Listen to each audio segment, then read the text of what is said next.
আপনি কি শিখতে চান তওবা কিভাবে করে?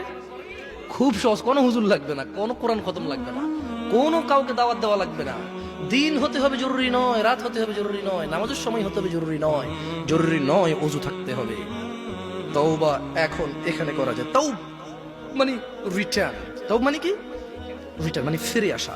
ধরেন একটা লোক জিনা করে, সে বলে যে না আস্তাগফিরুল্লাহ, আল্লাহ আমাকে ক্ষমা করুন, আমি আর জিনা করব না। এই লোক তওবা করেছে। লোক কি করেছে? এরপরে সে যে তওবা করেছে এটা প্রমাণ হবে কিভাবে? সে যদি আর কোনোদিন আল্লাহকে ভয় করে জিনা না করে। বুঝে আসছে না? আসেনি? মদখোর বলল যে না আমি আর মদ খাবো না, কেন? আল্লাহ এটা অপছন্দ করে। তো এটা কিভাবে মানে তওবা বলে গণ্য হবে? যখন সে আর এই কাজ করবে না, যখন সে আর এই কাজ। তো শোনো, তোমার রব তোমাকে বলছে ইল্লা মান তাব, তবে যে তওবা করে, ওয়া আমানা ওয়া আমিলা সলিহা, অপরাধ থেকে ফিরে এসে ভালো কাজ কর্ম করে, ফাউলাইকা ইউবাদদিরুল্লাহ, ইয়া আল্লাহ লা ইলাহা ইল্লা আনতা, লা ইলাহা ইল্লাল্লাহ। দেখেন কি রব পেয়েছেন, বেদুয়ার মহিলার পুরুষ। কোরআনটা পড়ো, দেখো কি পেয়েছো, কার থেকে দূরে।